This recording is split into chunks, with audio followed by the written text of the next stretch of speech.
finds us all. We're too small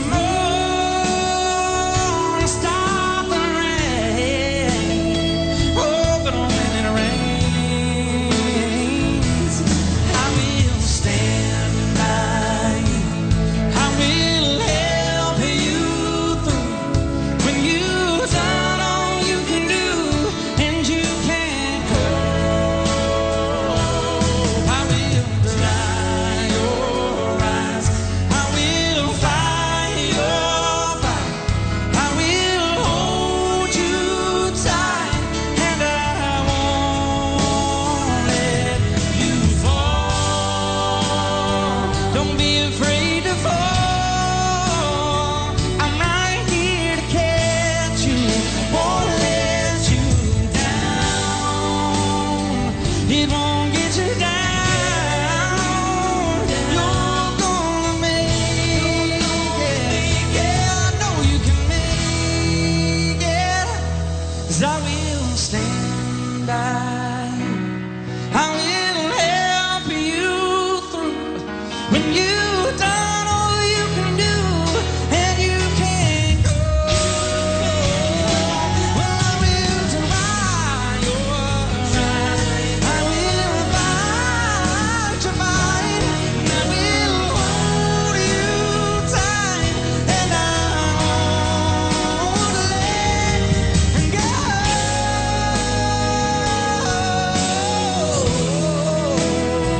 Oh, I'm gonna hold you, and I won't let go.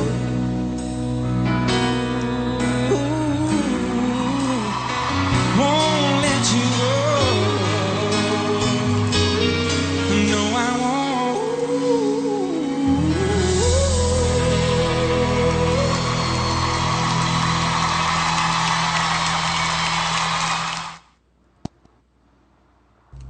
That music. Somebody just pulled my hair. My name is John Zaffis. For over 40 years, I've been helping people with their paranormal problems. I found that spirits can attach themselves to objects and make life a living hell. That's where my team comes in. My son Chris, my daughter Amy, Brian, my tech guy, Jason, my researcher, and Jesslyn, my investigator. My job? What is that? Don't touch that thing. Find the haunted item and remove it. Because I am the haunted collector. And welcome to another great show of Supernatural Realm. The first song that I played was for the tornadoes over in Moore, Oklahoma, May 20th. Please keep your hearts and prayers to those affected by those storms. We have a great show tonight, everyone, with my special guest, John Zaffis. How are you doing, John? I'm doing good, buddy. How you doing? Pretty good. Unfortunately, we weren't able to do a live show tonight due to tech issues with the server, but it's great to have you on and have you on the show tonight. Well, thanks for having me. I appreciate it. John, I'd like to get started with maybe giving everybody a little bit of background of how you got involved with the paranormal.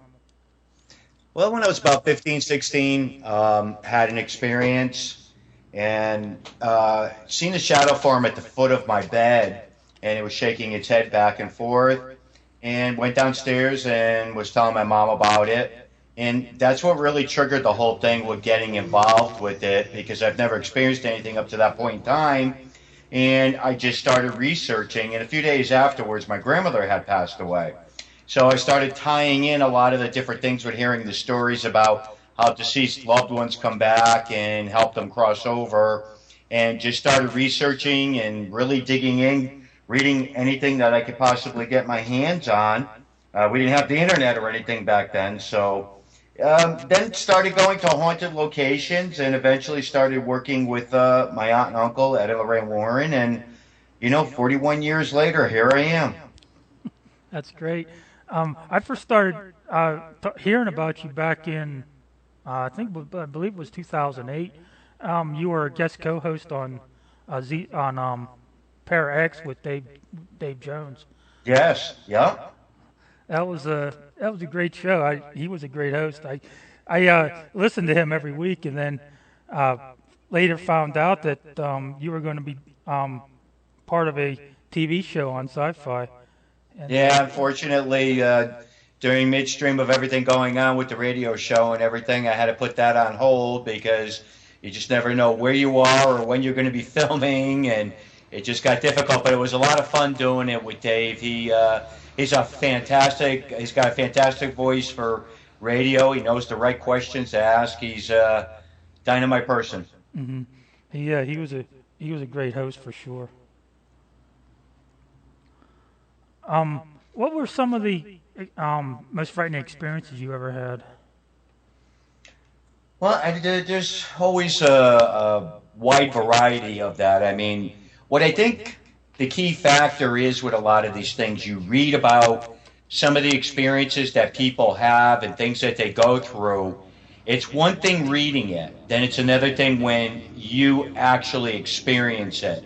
I mean, with objects moving or things getting broken and witnessing stuff like that, or seeing a person that is truly or genuinely possessed, those things change and alter the way you look at, the reality of things, because they occur and they happen. So even to this day, when something occurs and happens that, I've read about or something and never really experienced it, and then you do firsthand, that really makes you take a step back and go, wow, these things really happen. Mm-hmm. Yeah, I was a little bit of a skeptic before. I actually formed my team. I started watching the shows on TV, the Ghost Hunters and some of the other shows on there. And I was always interested in the paranormal. I always believed that there was something more out there to our existence than what, you were taught in church in Sunday school growing up. So, just like I said, I probably just started out like everybody else. I just started watching the shows and became interested in it, and didn't really realize what I was getting into. But it's been a great experience for me, I know. Well, I think it's important for people to get involved, and to learn and study the paranormal, because there's so much, confusion with it, so much misinterpretation, that people have to realize that we deal with a spiritual world and we're trying to prove it out scientifically.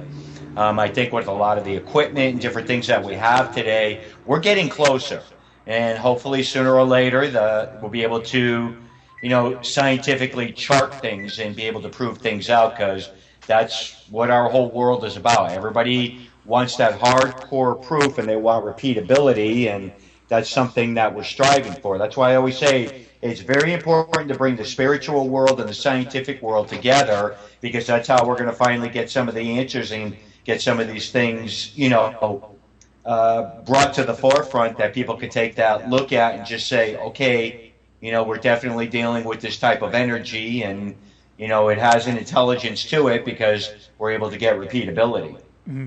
Do you believe that there's a lot of people out there just out there thrill seeking and not really too much concerned with doing a thorough balance of a scientific or a spiritual investigation?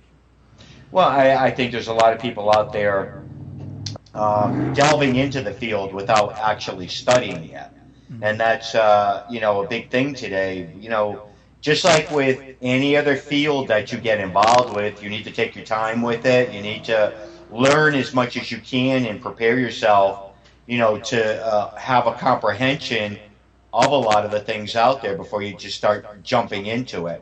Because I've seen people just jump right in, and it can mess you up pretty bad. Mm-hmm. Things can attach themselves to you and kind of mess with you. Oh, absolutely.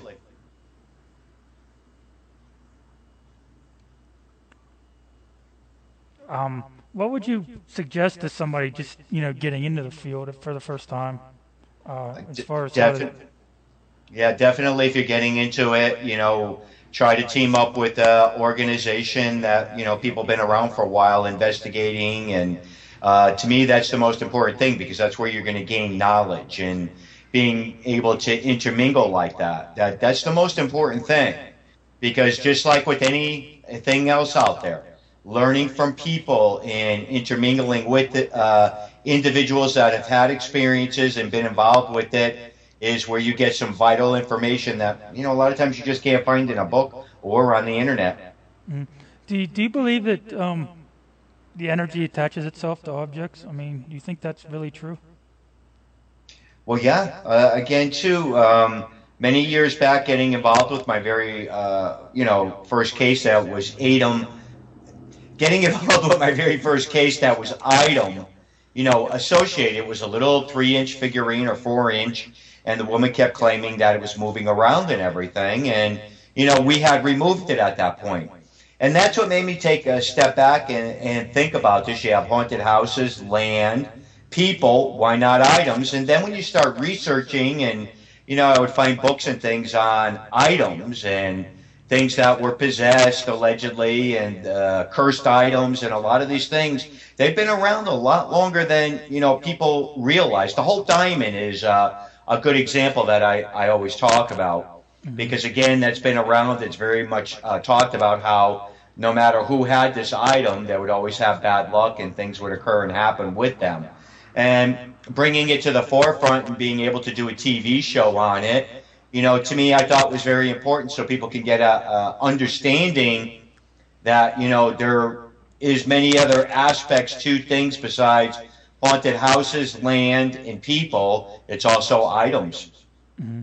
That's what I keep telling my mom. She keeps going to these yard sales and bringing stuff into the house. I'm like, when are you going to learn? You got to talk to John and have him explain this to you. It's not good to bring items in from other locations.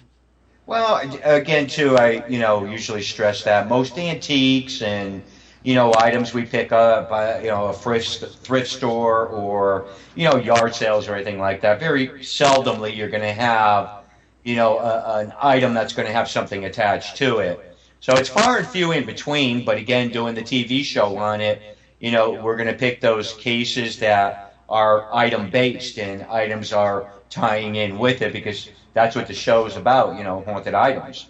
Mm-hmm. We did a investigation with my team, I believe it was a year or two ago here locally, and the spirit that we feel was still there. He had a favorite fishing pole that he used to go fishing. Pretty recent. A lot of every time he went out, there was this pole that he always took with him. And I asked the client. I said, "Can you get his fishing pole out? Bring Matt's fishing pole, and let me see it." And then I held it for a while, and I told his family. I said, "Come on, we're going fishing. Come on, Matt, we're going." I grabbed his pole, started heading out the door, and the K2 meter started going crazy. We got EVPs, and the flashlight lit up. It was pretty crazy after that. It is. It's very amazing. We call that, as we refer to that as a trigger item. Mm-hmm. When you use items that belong to an individual or from a location or something, and you use that, a lot of times it can trigger it. That's what, again, I always try to tell people, it's not so much that an item is possessed or, could have something attached to it as far as a spirit. We deal more with energy attachments with most things than we do anything else. And that, to me, is verification, once again, that energy does attach to an item. And I've watched your shows, and I've even had experience with, energy even attaching itself to a person or something they're wearing. Mm-hmm. Like an old dress or something. Well, again, clothing, jewelry, furniture, toys, dolls. I mean, it goes right across the board. I mean, some of the uniquest items, you wouldn't even think anything of it, that something might be attached to it. But when you start researching and you dig into certain things and they start to add up and they line up, that's where you can figure, okay, a lot of times this is, being a trigger item in a certain location. And there's a reason for certain things to happen and go the way they occur. And a lot of times it's to give that spirit that is trapped or the energy some recognition so that, it can basically either move on or bring some resolution so that you can get some of that more hardcore negative situation to calm down in some locations.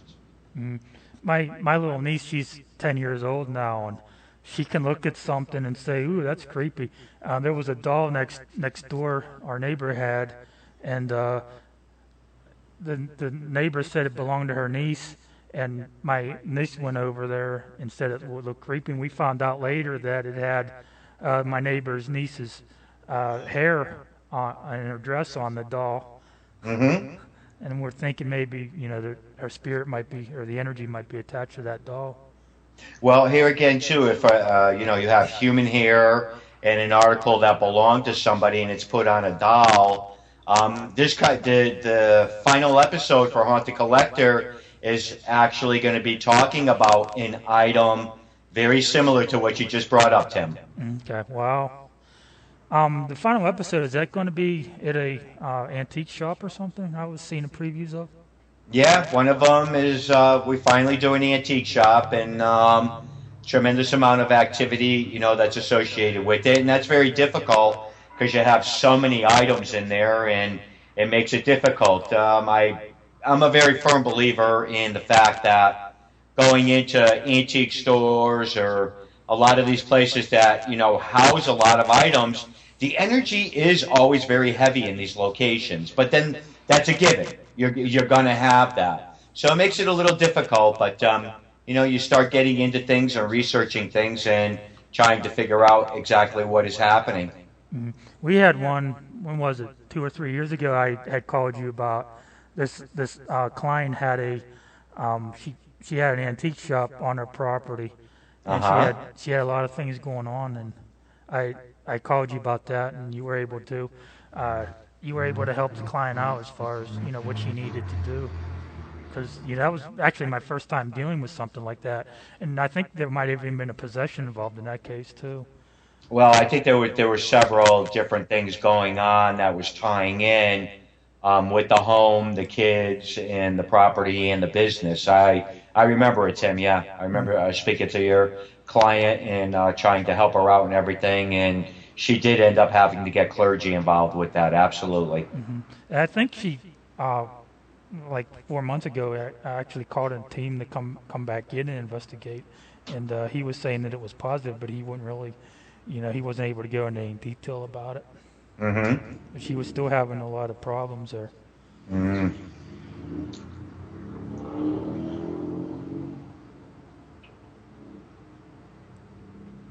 Do you have any questions or comments you want to ask me, John? I don't know. Gee, Tim, you're stumping me with that one, dude. We did an investigation at Fort Mifflin last year, and we did some scenarios, and we found that after we did the scenarios, the acting scenarios, the energy had picked up, and we got hits on the K2 meter, we got EVPs, but before that it was quiet. Really? At Fort Mifflin? Fort Mifflin, yeah. That was last summer.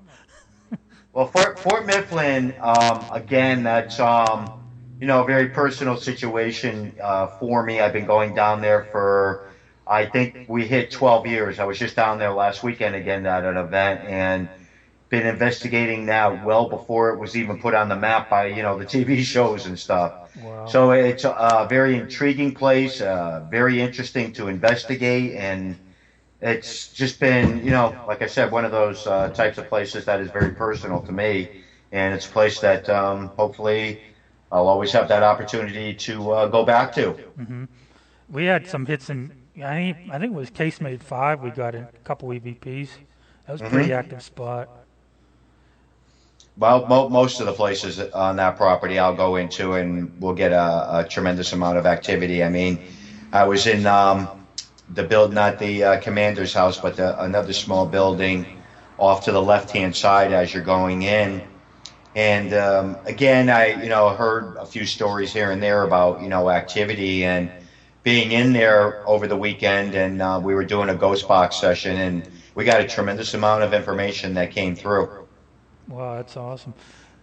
I hope that place is there for a while because I know the airplanes, flying over there is, deteriorating a lot of the walls and such.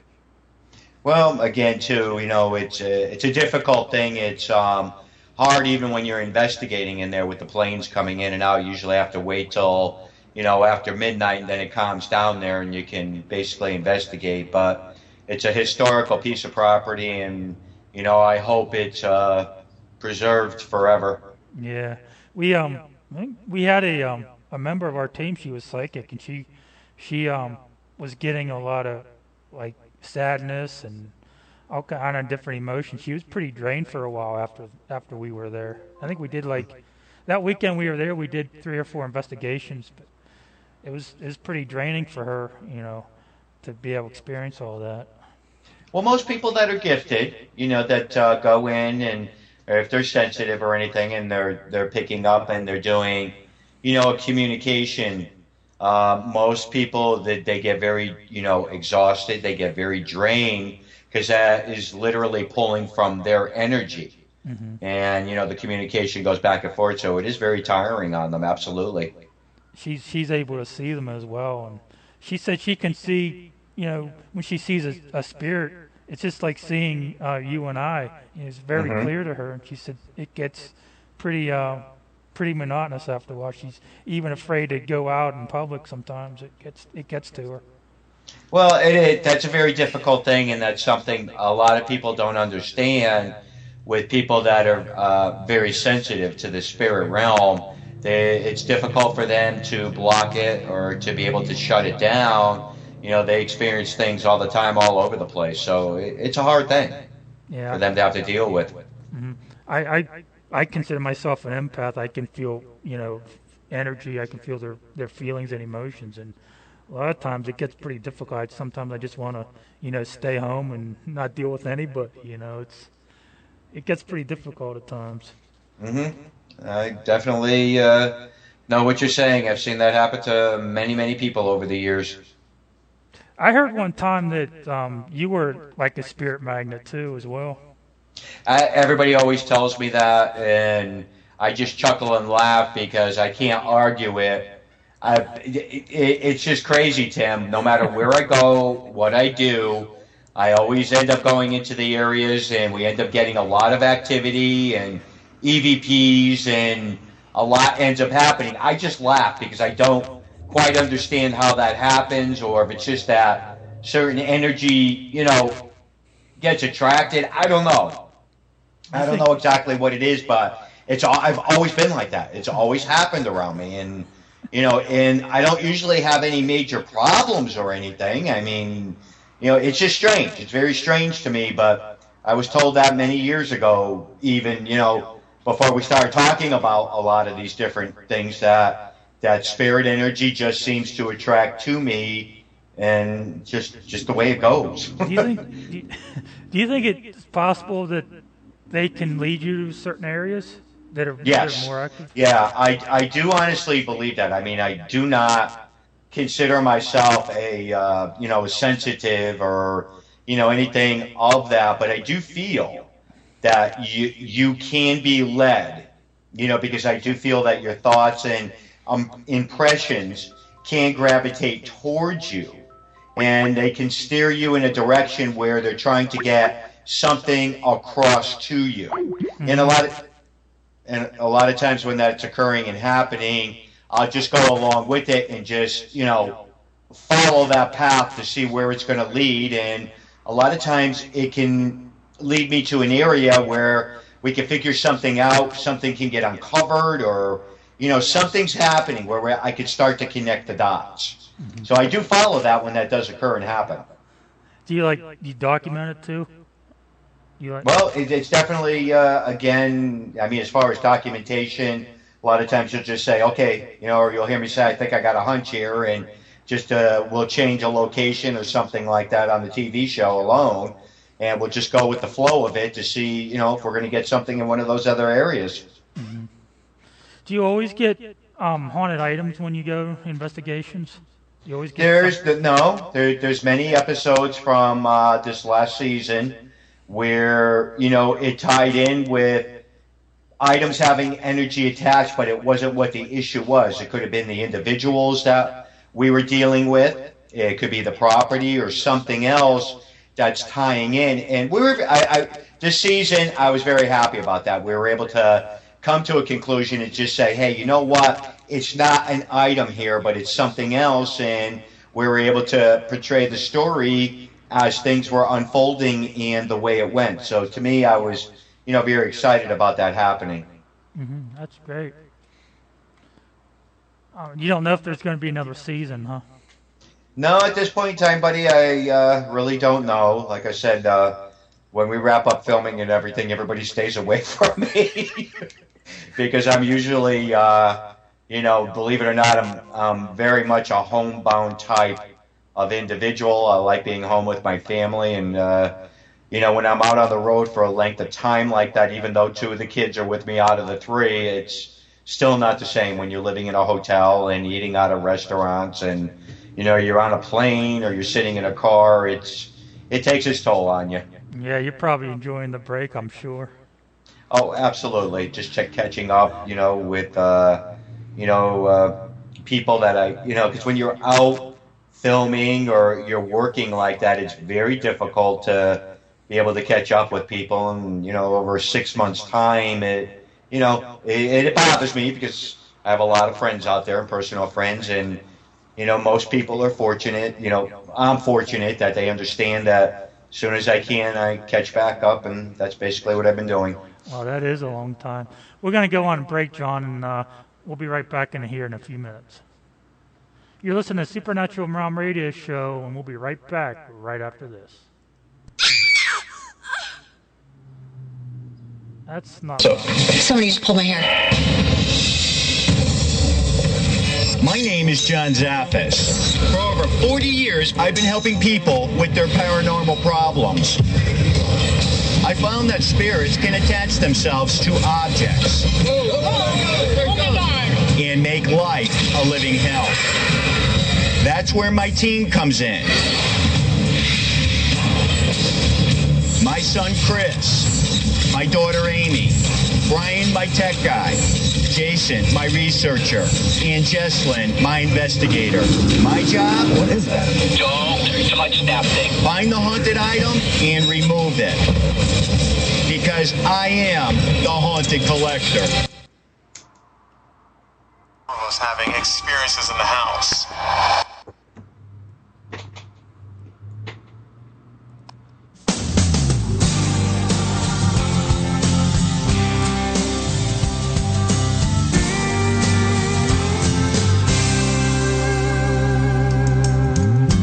Never been superstitious. I've never feared the unknown. But ever since you left me, I've believed in ghosts. Girl, I believe in ghosts. Well, I'm haunted by a memory that won't leave or let me go. Call me crazy, and I may be, but I believe in ghosts.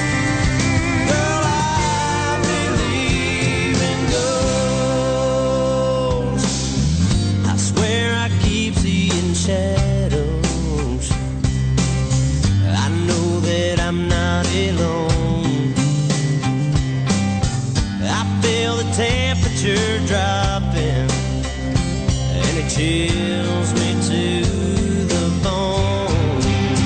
Yeah, I'm haunted by a memory that won't leave or let me go. Call me crazy, and I may be, but I believe in ghosts. Well, I believe in ghosts.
never been superstitious. I've never feared the unknown. But ever since you